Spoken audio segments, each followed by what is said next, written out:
Well, good afternoon, everyone, and good morning if you're further west.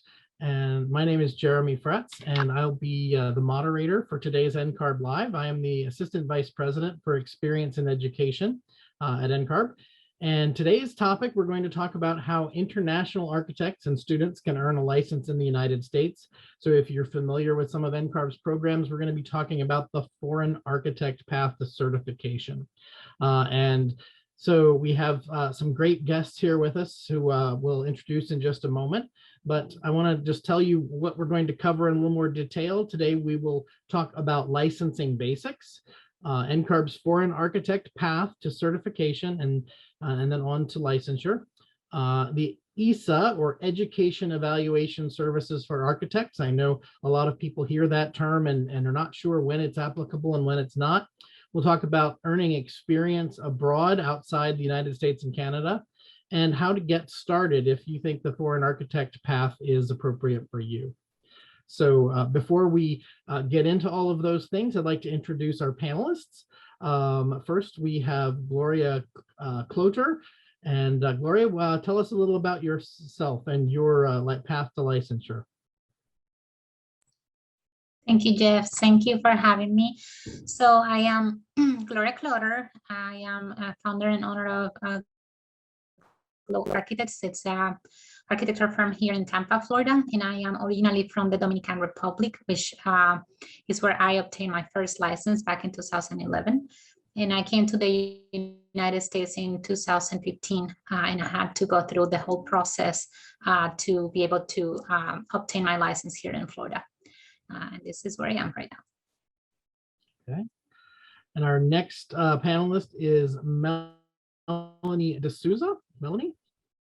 Hello, good afternoon and good evening, everybody. I'm Melanie. I came to the United States as an international student almost a decade ago, and I had a more traditional path than Gloria, going through the AXD and NCARB process of licensure, and currently I'm pursuing my exams for licensure. I'm happy to be here and answer any of your questions and concerns. All right, and then last is, certainly not least, is Brittany Cosby. Brittney? Hello, everyone. My name is Brittany Crosby, and I am a manager in the Experience and Education Department at NCARB. I manage a number of certification alternative programs at NCARB, including the Foreign Architect Path to Certification. In my current role, I am responsible for Foreign Architect Path eligibility reviews and making sure eligibility documents such as the credential verification form and academic transcript meet NCARB requirements before an applicant can be made eligible to take the ARE through the Foreign Architect Path. I do work directly with credentialing authorities, universities, translation providers, and services to ensure documents are completed correctly and include all of the information NCARB would need in order to review the applicant's documents for eligibility. I look forward to your questions, and I'll be happy to clarify any steps in the foreign architect process. Great, so terrific cast here today, ready to talk with you. And I will give you, tell you all at home, watching wherever you are at home, at the office, or at your home office, you can submit questions to us using the Q&A tool, question and answer tool that's on the screen. We have, in addition to having us answer some of those questions, we also have NCARB employees behind the scenes who can answer some of those questions as well, including in Spanish. So they can answer you that way. And we'll try and cover as many questions live as we have time for in this hour. Before I go into details on the licensing basics, I want to come back to our panelists and just ask Gloria in particular. We really have, I want to expand on your own experiences a little bit. And I know we have Gloria, who represents someone who's recently licensed a couple of years ago, right? Just 2 years ago. And then Melanie's going through the licensure process now. And of course, Brittany is our in-house program manager and expert. So that's sort of who we have with us today. But Gloria, tell us a little more detail about the process that you went through to get your license. And was it hard? What was the timeline? You can be honest. You tell us your story. It's always hard. I think it's always hard, no matter what's your particular situation. And that was the case for me. Currently, I am helping a lot of foreign architects, specifically because of what I went through. And sometimes I find people asking me questions, and I said, kind of joking with them, like, oh, I just wish I had a Gloria when I was starting, because there's just so many little scenes and steps that just by misinformation, or sometimes us as candidates kind of like misunderstanding some of the information that is already there, it kind of makes our process harder. And one of the biggest challenges that I faced was that a lot of the info that is already out there through the NCARB guidelines for you to use and kind of consult what are the steps, and you go to the website and there's this map that you can confirm what's required in your state and all that kind of stuff. But there's things when you're an immigrant or foreign, and it's the first time you're starting in this process, that is very obvious to most of us now. But I feel that that wasn't the case for me. There was a lot of things and information that didn't really translate to me, that I thought I was understanding what I was reading, and I wasn't really understanding what it meant. And some things were not as complicated as I thought, and some things were actually way more complicated that I was thinking it was going to be. But one of the things that was really hard for me, to get to your point of what I went through, specifically, is that I started with what it's kind of considered more of a standard path. I didn't start with the foreign architect path because I didn't understand. One of those things that I didn't understand when I came to this country was that, registration means license. And that little tab in my NCARB record that was saying registrations, I didn't know what it was for. And it was to, to put the information of my license back in the Dominican Republic.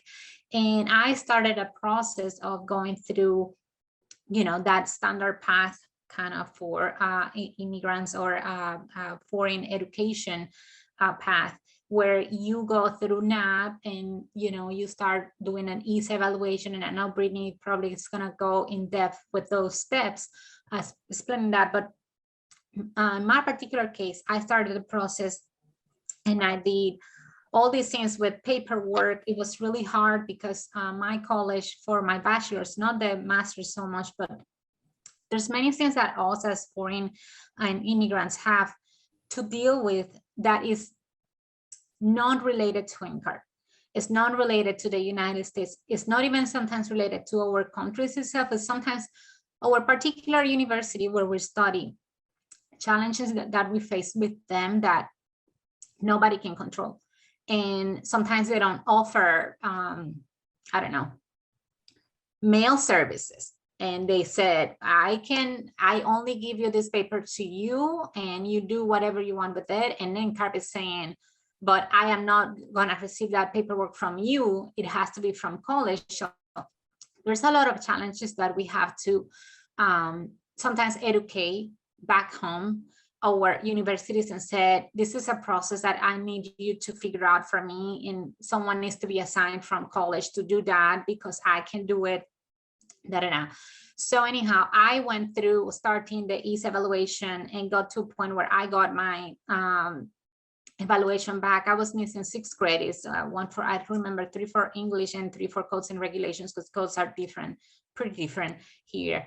And then I realized I was speaking with someone from NCARB, I remember, on the phone, and I mentioned, yeah, because my license in the United States, wait, if you have if you're a registered architect, why don't you try? You might be eligible, because you never know. It doesn't having a license outside of the States doesn't necessarily mean you are eligible for the path.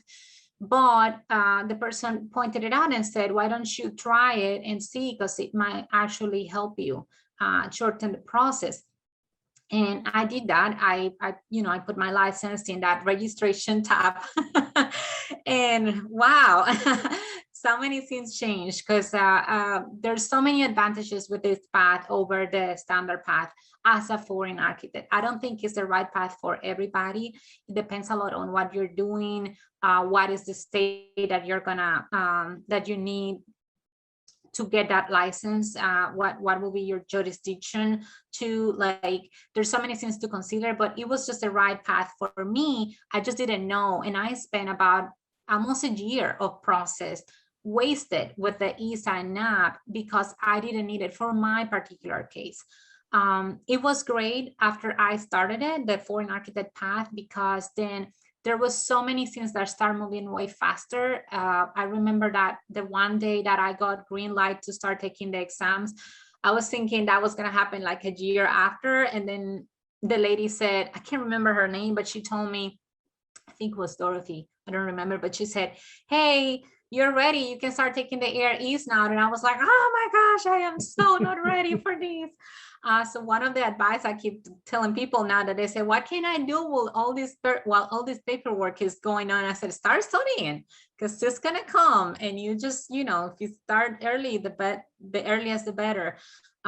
So I think that will be my like a summary of what I went through. I think when I finally crossed that bridge on the paperwork and start focusing on reporting my experience and my in taking the exams, new challenges arise, because my experience that I reported initially as the standard path was only accepted as like a 50% because it was in bulk and it was more than 8 months from when I reported it and all that.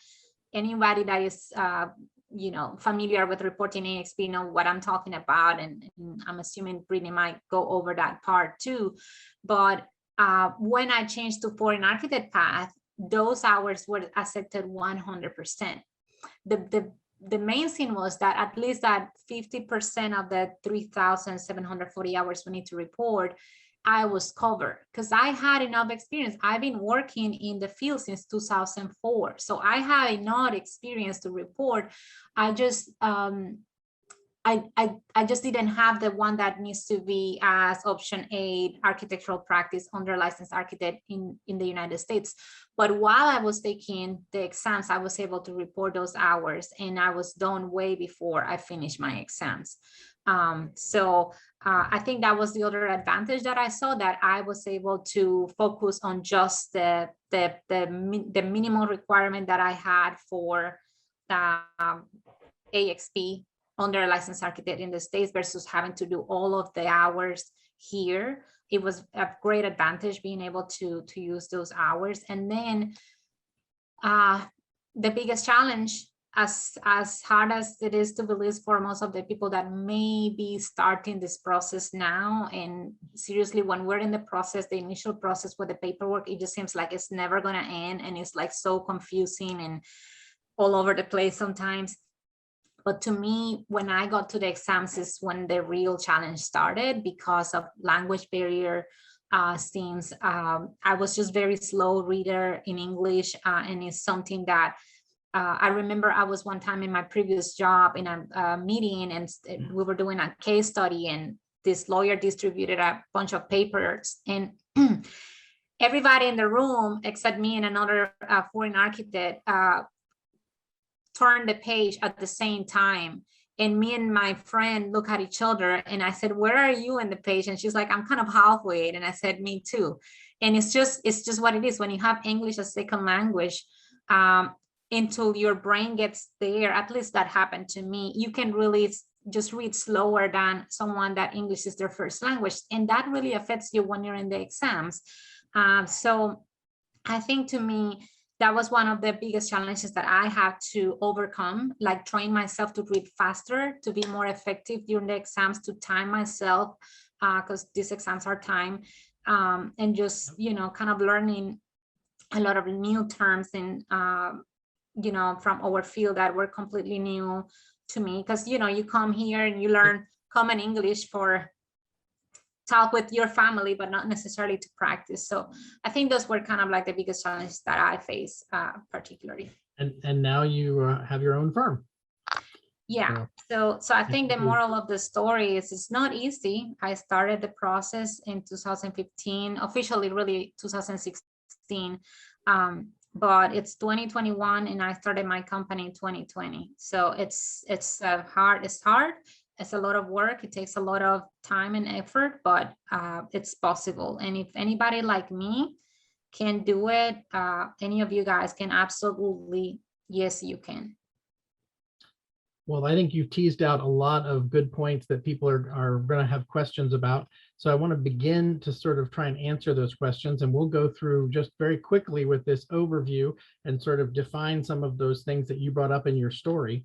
And then we'll go to the questions. I see we've had quite a number start to come in. So I want to, and for Melanie, we're going to come back to you and talk about some of your experiences in just a few minutes. So talking about some of the basics of licensure, I want to cover just a couple things as we get into this, is that to practice architecture in the United States, you have to have a license from one of the jurisdictions. And we use the term jurisdictions because there are 50 states, but then there are also actually 6 US territories, 5 of which are members of NCARB. So any of those jurisdictions or states, you have to have a license from an individual state. There's no such thing as a national license. NCARB facilitates processes that are used by the different states and territories, but there's no actual national license. And I know that's different than in some countries. And then the other key piece, you've heard us talk about it a little bit already, is the combination of education, experience, and exam. Those are sort of the 3 cornerstones that we talk about in licensure in the United States. And there's some component of that in everything. And so if we're talking about the foreign architect path, it is actually a path to sort of replace the first of those, which is the education. So if you think about a license in another country plus the foreign degree that led to that license, that, you know, can be, you know, if everything meets the requirements, that can count as the education piece. And then you still have to complete the experience, you know, that practical experience working for a licensed architect and some other opportunities for some of that time, and then the examination. So in any case, you're going to be doing the experience and doing the exam. Gloria, you are going to tell us a little bit more about some of the details of the foreign architect path, right? Yes. So I think one of the things is that it's not, it doesn't work. It's a little bit backwards in a way, because you obtain first your NCARB certification. Like usually in a regular path, you know, a person, you know, go to college and then go through the process of, you know, taking the reporting experience, taking the exams, etc. And then, you know, when they obtain the license in that state, if they want to, which I highly recommend, they can apply for being NCARB certified. And then from there, you can use that as a tool to apply for reciprocity in other states and many other advantages that the NCARB certification has, right? As a foreign architect, it worked a little backwards because I did the process to obtain the NCARB certification. My jurisdiction in my NCARB record was shown as Florida, which is where I wanted my license, but it was shown as a foreign architect because it was, you know, it was about my license originally was in the Dominican Republic until I obtained that license in Florida, if that makes sense. So there's just a couple of differences from the standard path to the foreign architect path. I think personally, the biggest advantage that I see for anybody who holds a license outside of the United States and is eligible, like there's a couple of rules that apply, like your license have to be regulated by a board in your country. You can have certain limitations. There's certain countries that the architect has limitations on how many stories or whatever they can build.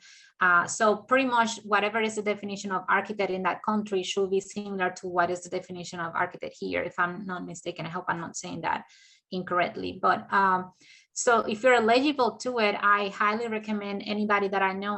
I started this Foreign Architects group in Facebook as a support, because there's many people that come to this country thinking that after they come here, everything is lost, that starting from scratch, that, you know, it's not worth starting, doing all this effort. It's going to take years to get there. And it's true, it might take years, but I think there's so much value with what you already have, the experience you have, that it's worth the effort. I think what I like the most about the foreign architect path is that it really saves you time and money comparing when you're going through a standard path, because for some people, and I have a lot of foreign architects and candidates in general, right? I am well known for that. Then the main thing is that sometimes the EESA evaluation can come with a lot of credits missing, depending on the university you went to. I was lucky that I didn't, you know, I had my license and went through the foreign architect path, but just those 6 credits that I needed to take, one I was able to do through one exam, I remember, but the other one, because it was related to master, I had to apply to a college, and I was going to have to take the full, you know, semester. And I just didn't want to do it. At the time, I didn't want to go back to school. I already had a bachelor's and a master's, and I was just tired of it. It wasn't right for me at the time. And there's people that I've seen that are foreign architects that, because they don't know, they go through the standard path, and then their EESA evaluation come with like 20 credits missing. I recently saw somebody who talked to me that it came with like 26 credits missing, and it's not the end of the world, but if you can avoid that, if you can shorten the path and just, as you're saying, get your board back home to fill that form for you, and, you know, and get your university fill that other form and move forward with experience and exams, and you focus on those extra 2 steps, it's faster. You know, it's just faster, it's more economical. The EESA evaluation alone can be expensive, depending on how, you know, the whole translation works and all that kind of stuff.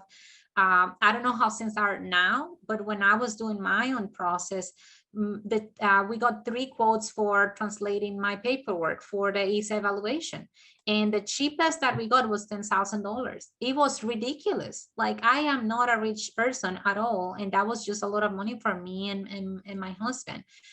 So I highly recommend the path for whoever is able to take it. I think it's a great advantage because of, you know, the time and the money that you can really save in general. And also, as I explained, how the experience is recognized is different. It works different. When you report those hours that are over 8 months, they code it in like as 50%. That's the normal for everybody. That applies to everybody. But if you are in the foreign architect path and you report hours that are over those 8 months, you don't lose that 50%. If you report 100 hours, you're getting 100 hours recognized and accepted. And I think that's a huge advantage too. Huge advantage. That's specific to the foreign architect path. So that's a big advantage. Gloria mentioned EESA. Brittany, we get lots of confusion about EESA. People are confused about where does EESA fit in the foreign architect path. So talk to us a little bit about EESA. Yes, thank you. So before I talk about the EESA process, I want to make it clear that EESA is not required for applicants pursuing the foreign architect path to certification. However, if you are in a jurisdiction that does not accept the foreign architect path, or if you happen to not qualify for the foreign architect path, you may be able to satisfy the education requirement for licensure through EESA. Okay, so what is EESA? And EESA is the Education Evaluation Services for Architects. It is an evaluation of the applicant's post-secondary education against the NCARB education standard. This evaluation is administered by the NAB, the National Architectural Accrediting Board, and if there are any education deficiencies identified in this EESA evaluation, as Gloria just mentioned, the applicant would need to take additional coursework to remedy those deficiencies and to satisfy the education requirement. If you are pursuing an EESA, it is also important for me to mention to please do not send your documents to NCARB. Only send your documents to the NAB, the National Architectural Accrediting Board, because again, the NAB will administer your evaluation and they will require not only your academic transcript, but also course descriptions. Also, please be advised that EESA is the only evaluation service that is accepted by NCARB. NCARB does not accept WEST, the World Education Service, or any other third-party evaluation services to satisfy the education requirement for licensure or certification. So again, EESA is a path that you can take to become eligible to take the exam. It is primarily for applicants who are not licensed, but have a foreign education outside of the US or Canada. If you are pursuing the foreign architect path, you do not need to obtain an EESA. You can stay on the foreign architect path unless the jurisdiction you are interested in does not accept the foreign architect path. So a couple of the advantages of the foreign architect path we've talked about are that you do not need to go to the expense of the EESA evaluation and some of the additional translation fees even that might be involved in that. And you also, Gloria mentioned that you have the opportunity for foreign architects, for people who are approved and on the foreign architect path, you do not need to meet that time limit requirement on when your experience was earned. So the reporting requirements, as it's referred to in the AXP guidelines. So Melanie, speaking of experience and where the opportunities people have, some of those experiences that may be recent or maybe from a while back might be working abroad. Tell us about your experience working abroad. Absolutely. Thank you, Jeremy. So my actual first AXP record was I created in Oman, in my home country, and not in the US. So I received my undergraduate and graduate education here in the United States from the University of Kansas. So a little more traditional in that sense that I was educated here. However, my very first internship, I took it during summer break back home in my home country of Oman, where I grew up. And I was pleased to hear that, that experience does count. So I'd recommend reading the AXP guidelines very carefully, or the Architect Experience Program. And there are categories under which experience outside the US does count as experience within experience that can be accorded on the AXP. So the firm that I worked for was actually a British-owned firm at the time. As we know, with mergers and acquisitions, today it's Canadian. But the architects that I worked directly for were all RIBA chartered. And I interned for that firm for 2 consecutive summers in their Muscat, Oman office and in their Dubai office. But I sat down and explained to the supervisors the process.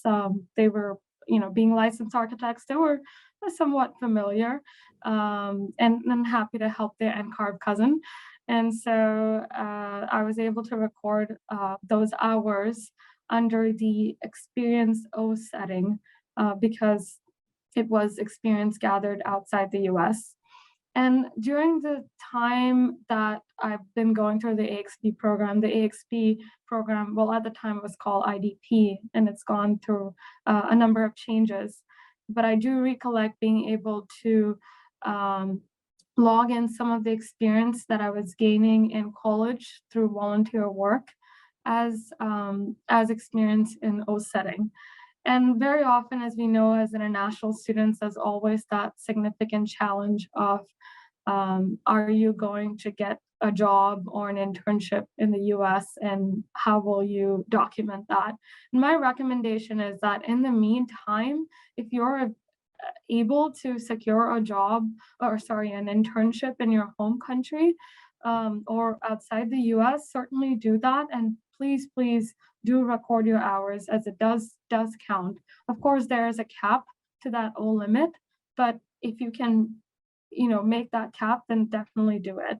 And then the rest of my hours were under the A setting as I secured more internships and campus jobs, which is the easiest, honestly, for an international student, because you're still within regulations. And for me, I had a 3-semester job on the campus University Department of Construction, and wonderful job because your campus job is exactly related to your major, and at the same time records hours under the experience setting A. And so that would be my recommendation, or at least that's the summary of the path that I've had, recording hours both under O and A. And so the other thing that I would add to that, Melanie, is that, if you are working abroad, find out if that firm happens to have a US licensed architect in the firm, because if so, that can count as setting A. So, if the architect is, if your supervisor is licensed in the US or Canada, then you can get that experience as setting A. Yes.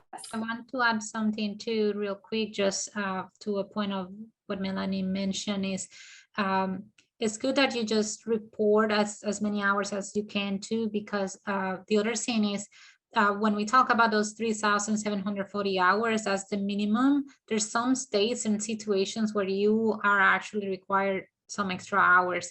So it's good to be very informed of what is your particular situation and your jurisdiction requirements, because it might be more than that. We talk about the AREs too, but there's some states that require an extra test, like California. And as Brittany was pointing out about the EESA, EESA with NAB is what NCARB accepts, but there's certain states like New York that don't accept that you have to go directly with them, and that the foreign architect path is not the right path for you, even so you are the foreign architect. So it's very important that you inform yourself and read the guidelines, as Melanie was saying, on what is the requirements in your particular situation. That's a great point, Gloria. I recollect that my state of initial licensure was Kansas, and at the time the hours were 5,600. So I had a longer goal ahead of me, and was, from my very second internship, logging very diligently. And when I moved to California, it complied with more so with the national requirement, and the hours significantly reduced, and I was able to finish my XP a lot faster than I had thought. Yeah. So best to keep abreast of changes constantly. Yeah. And we do have the licensing requirements tool on the NCARB website that helps you look. And for the certificate, you get the foreign architect path leads to the NCARB certificate, and then reciprocal licensure. So on that map, click the reciprocal tab to see what the requirements are going to be in different jurisdictions for you. All right, we have lots of questions, more than we'll get to. So I'm gonna encourage you to give quick answers so we can get through as many as we can. And I'm actually going to take the first one because I talked about it earlier. And the question is, if we proceed with the foreign architect path, do we still have to pass the ARE exam? And if you were on earlier, I talked about these 3 components: education, experience, and exam. And the only thing that the foreign architect path addresses is really that education requirement. So you're still going to have to log the experience, and you're still going to have the exam. So now, first question for our panelists. I have my license from Mexico. I've been working at a Chicago architecture firm for 4 years. What's my next step? So license in Mexico, working in Chicago. It's been 4 years. What's the next step? Brittany, do you want to take? Would you like me to take this question? Okay, thank you.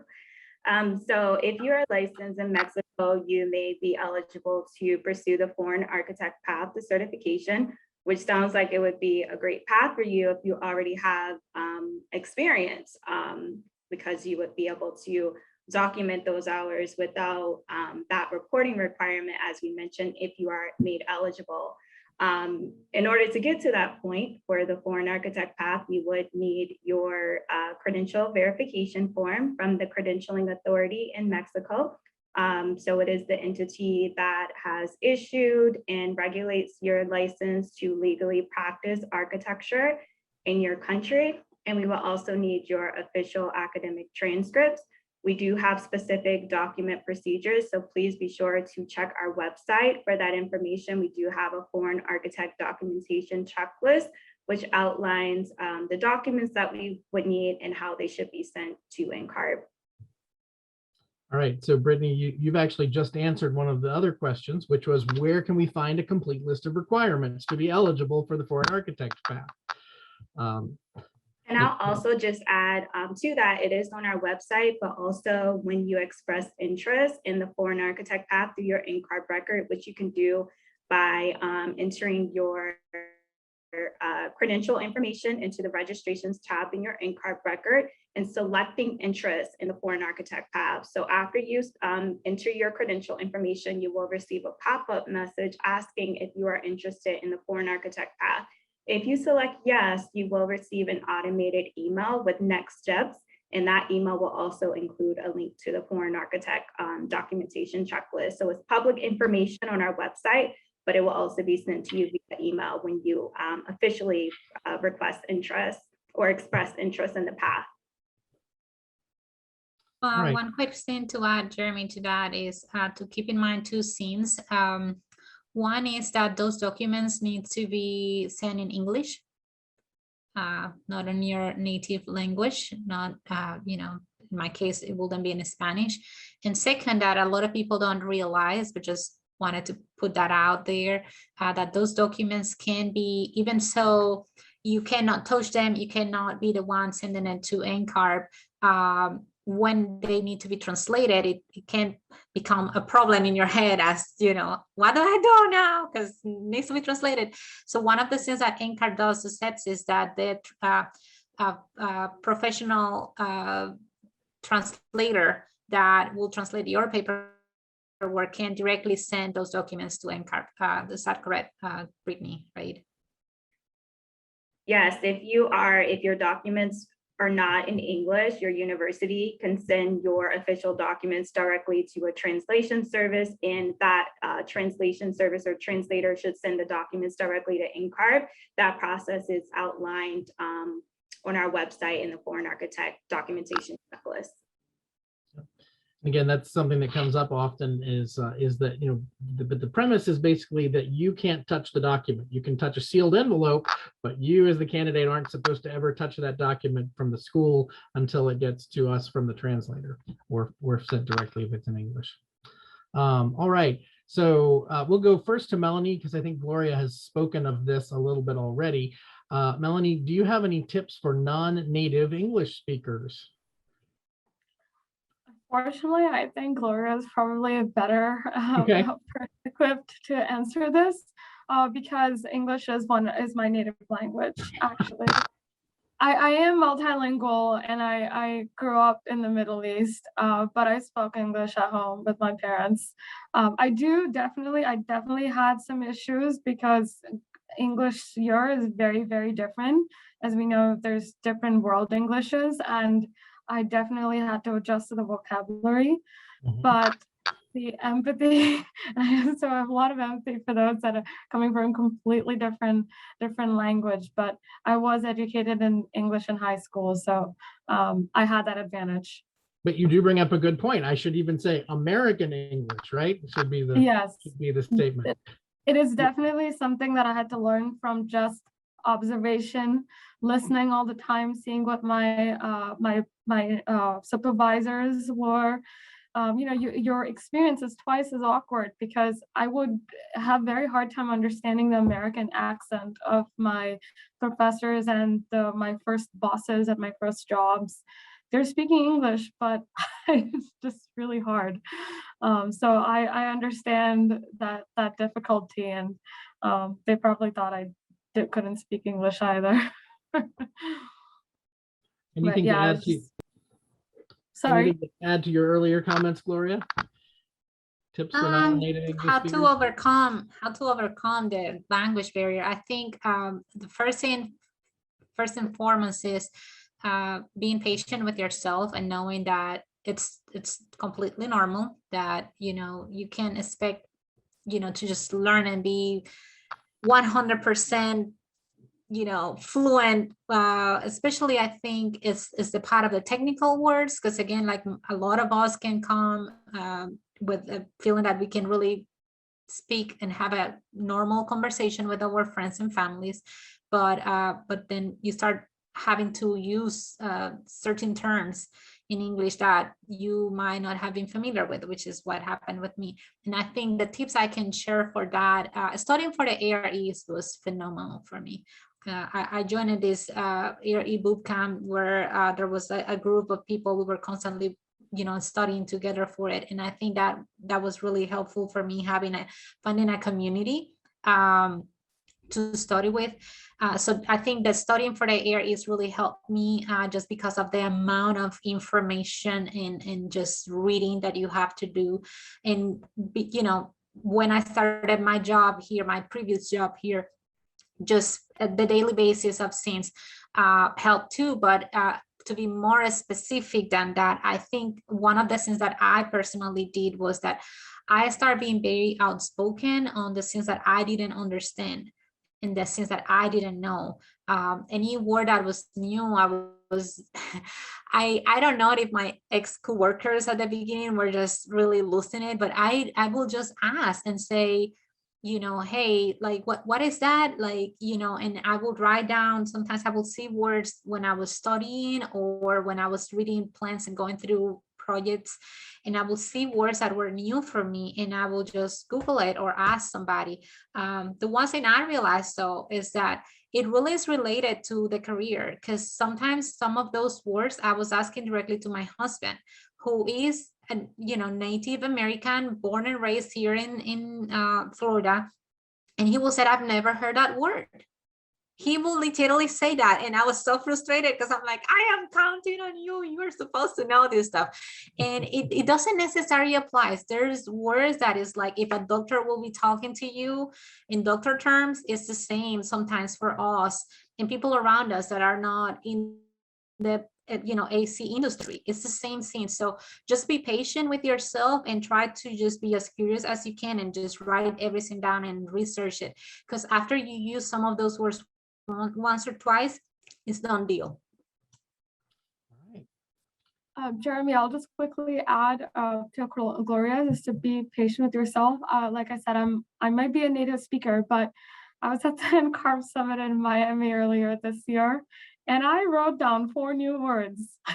So it's not, just even today, I've been with my firm 4 or 5 years now out of school, and I do ask my supervisor in meetings, can you explain to me what that means? Because Americans use a lot of idioms and slang at work that I'm not going to learn overnight. So always ask and don't be embarrassed too. Yeah, that's good advice for any candidate or anyone coming out of architecture school, because there are a lot of things specific to the profession that you don't know as well. And being unafraid to ask is really important. All right, so we have another sort of scenario question. I am a US citizen living and working abroad. Now, this person has not stated that they have a license. They're just a US citizen living and working in abroad. So I would like to know which path for licensure would be better in my case. This Anyone have an opinion? for me, I'm assuming. So it would be helpful to know whether you have a license or not. But even before that, as we mentioned earlier, there are 55 different ways to obtain a license. So if you would like to know which path is best for you, get in contact with the jurisdiction where you seek a license and see what their requirements are, and pursue that path. If you do not have a license to practice outside of the US, the jurisdiction may require an EESA If you're going to a jurisdiction like New York, they may not. So it is best to check directly with the jurisdiction and let that determine which path you should take moving forward. And NCARB, can be here to assist you as you work through that journey, your licensure journey. And I'll add one other piece to that that's a little bit of a wrinkle is that, there are actually, and this gets kind of tricky as we talk about like the foreign architect path, but there are actually some NAB accredited universities now, particularly in the Middle East. So there are, some options to even, if this were someone who's not even in a degree program, they could actually get a NAB accredited degree in the Middle East and follow that more common path to licensure. Now here's a this one will be for Brittany. This is, what are my options if my home country has no licensing system? If your country does not have a licensing system, then unfortunately you may not be eligible for the foreign architect path, because through this path we have to verify that you have a license to practice architecture legally with unlimited, architectural services. So with that said, you could pursue the EESA path, the foreign educated path, and have your post-secondary education evaluated against NCARB's education standard and take additional coursework to satisfy the education requirement for licensure. Or the jurisdiction that you're interested in may not have an education requirement. They may accept experience in lieu of education. So it goes back to just checking directly with the jurisdiction where you seek a license and allow that to guide you, to that next step. Jeremy, if I may quickly add to that. So when I did return to, after graduating from here in the US, I did return to Oman for about 1.5 years.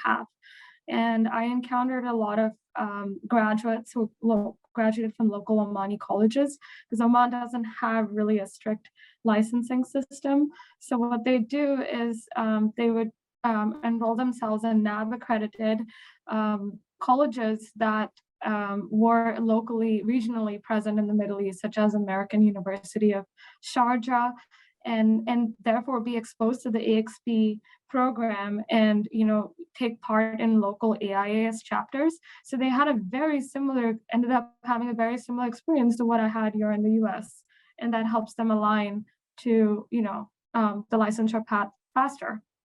So that's what I want to share. All right. This question comes from Belgium. I am a practicing architect in Belgium. Can I register my boss as an AXP supervisor and log past experience? Would you like me to take this one as well, Jeremy? Yeah, so if you are registered in which country? Well, if you're registered in any country outside of the US or Canada and you are eligible for the foreign architect path, you can use international experience to count toward the 3,740 AXP hours you would need. You can use up to 1,860 hours of international experience. So yes, you would actually need to enter your supervisor's information into your NCARB record in order to have those hours approved, and your supervisor would receive an email directly from NCARB guiding him or her through the steps of either creating an NCARB account, or if they already have an NCARB record, guiding them through the steps of reviewing and approving your hours if they see fit. So yes, you can document international hours up to 1,860 hours of AXP, and under setting O, other work experience, under a licensed professional, and the additional or the remaining hours would have to be completed in setting A in an architecture firm under the supervision of an architect licensed in the US or Canada. And the thing to remember about setting O is that each of those have specific requirements or specific descriptions of what's eligible and how many hours you can have, and also who is eligible to be your supervisor. So if you're looking at any of those other opportunities, make sure to look at the details of who can be your supervisor. And I would also add if that architect in Belgium happens to be licensed in the United States or Canada, that can be something A. Yeah, I was just gonna add to that part because I've got that question a lot from foreign architects because it can be a little confusing, especially if you have your own practice. You are kind of like, okay, who's gonna be then my supervisor? But it has to be someone who holds a license in that country, regulated just the same as to you, regulated by a board, and it's somebody that works with you and oversees what you're doing. So that's pretty much I would say like a simple definition of what you need to look for a supervisor abroad. All right, for Gloria and Melanie, where can I find study materials? I'll let Melanie go first because, but I do want to add. My daily journey. Oh my goodness. Well, there's been lots of wonderful candidates who have passed, been licensed, and then they provide third-party material.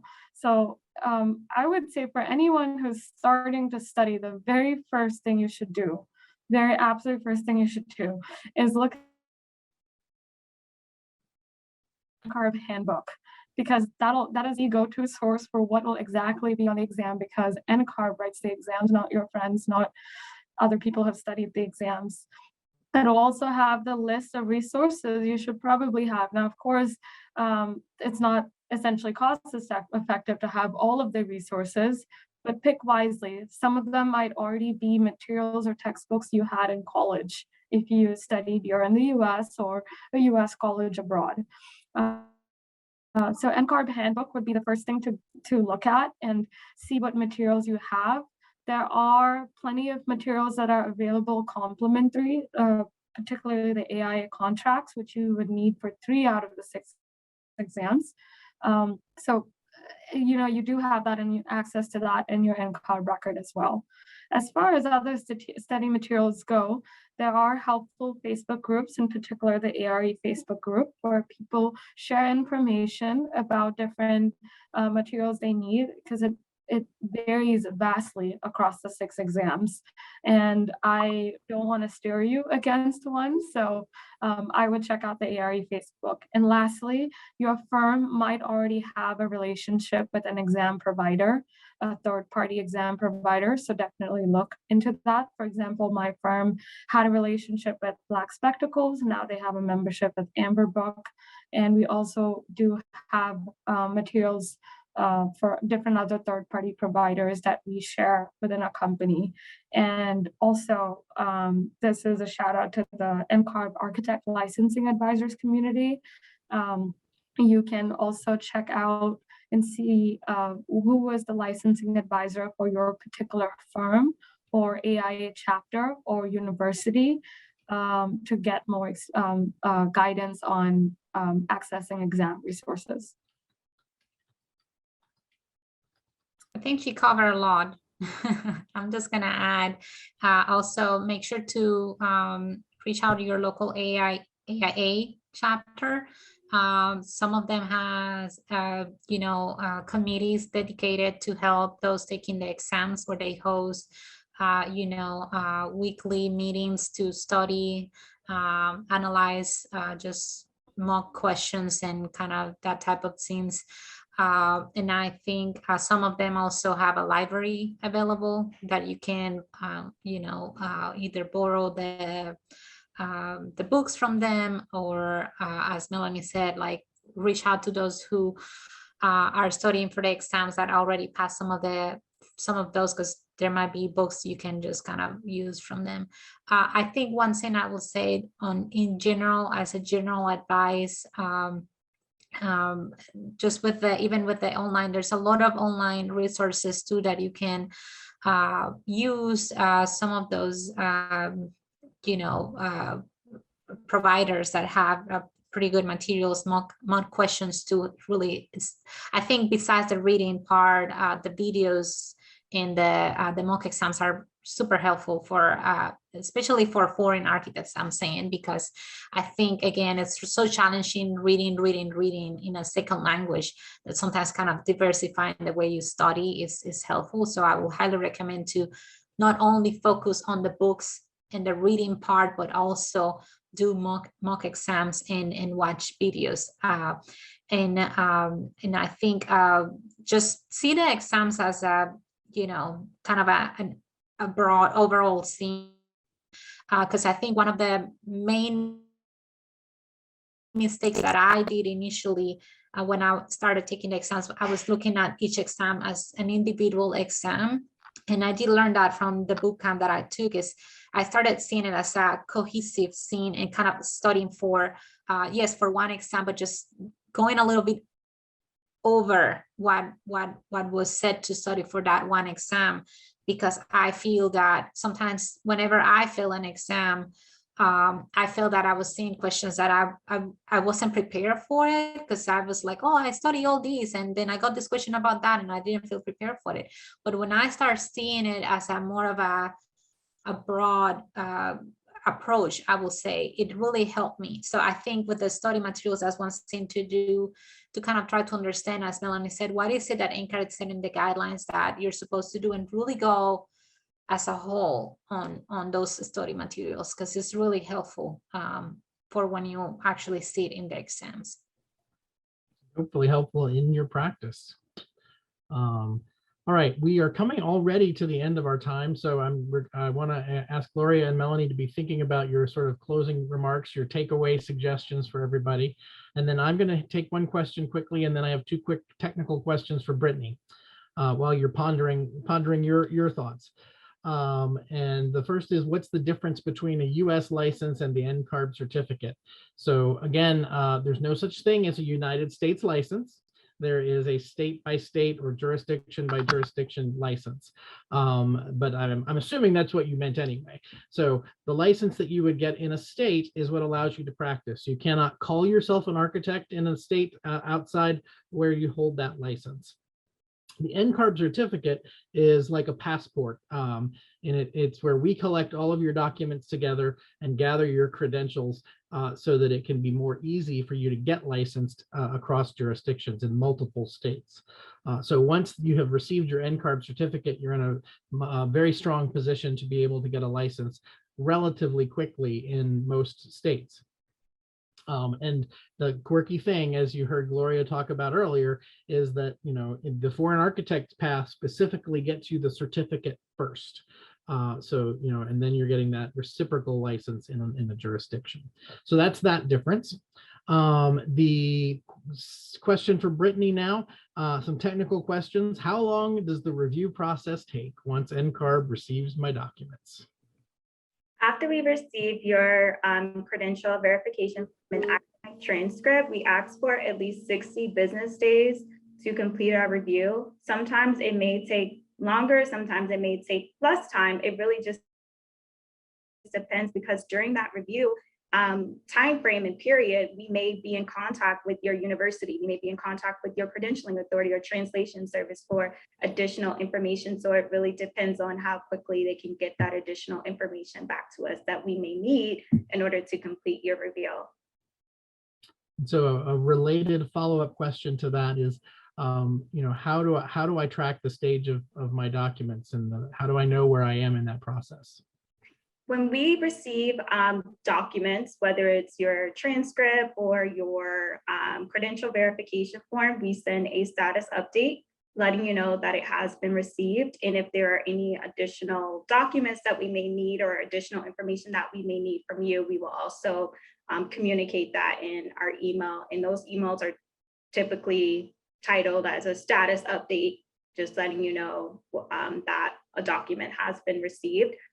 For transcripts, you may see in your NCARB record that a transcript has been verified. If we have received that transcript and have verified that the information is actually correct, and we have verified that your degree title, your degree date, all of the information that we would need to verify your transcript is there, then we'll verify it in the system so that you can see that status. All right. There were some questions about other languages, and the one thing I can tell you is that we have actually, it's a small step, but NCARB has published its first multilingual resources. Those are actually for K through 12 school kids. But we've also created, so we have resources in Spanish and French, I believe, and maybe one other language that we've prepared. And then we also have a video of the similar to this one, but conducted in Spanish that's already on our YouTube site. So there are some, if you want to watch an additional presentation in Spanish talking about foreign architect path and the paths to licensure in the United States generally, you can find that on YouTube. And now I will go to Gloria and Melanie and ask you in that order, I guess, Gloria, then Melanie, and then Brittany, if you have any closing comments you want to share. I think I will just say that in my particular case, when I came to this country, I came full of hopes and dreams, and I really thought it was going to be so much easier than it really was. I already had a firm back in the Dominican Republic, and I thought I was just going to come and start my firm here, and that's not what happened. And I got very discouraged when I realized what the reality was when I hit that wall. And I got a lot of people around me that said, oh, just do this other thing. Like, don't even, I literally had people saying, don't even try it. It's not worth it. I don't know anybody that has done it. And I got to believe that lie for a little bit. What I want to say to anybody who is here, which I'm assuming if you're here, it's because you are foreign or you know somebody who is foreign, you're trying to help, is this is something that you can do. This is something that can be done. You just need to put the work, and there is resources and people out there like us, licensing advisors, like Melanie said, all the staff from NCARB, people from AIA chapters, people, providers of study materials like Amber Books and the Young Architect community and the ARE Facebook group and the Foreign Architects group that I have. Like, there's a lot of communities and resources out there, and we are all trying to help.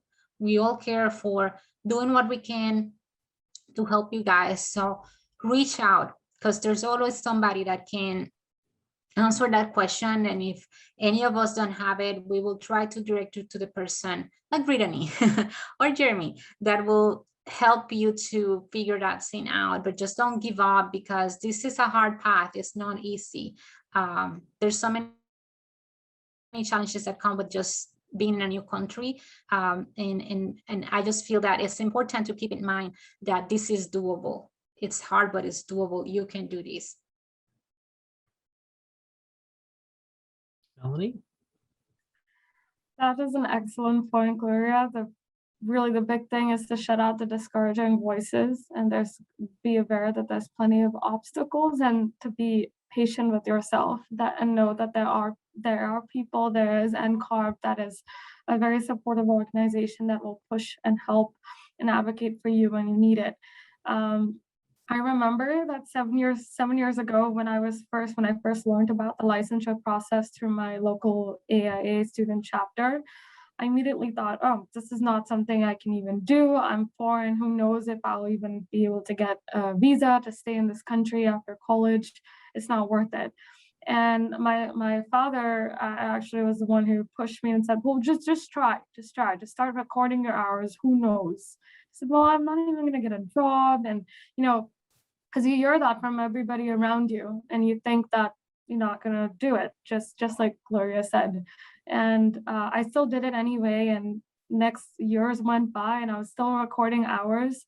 And I would have never imagined at the time that today I'd be here. And of course, there are plenty of obstacles. I had to leave the country at some point due to immigration reasons. But I had a lot of support from NCARB, continue to take my exams, continue to record my hours outside the country, because as you know, by now, there are paths to do that.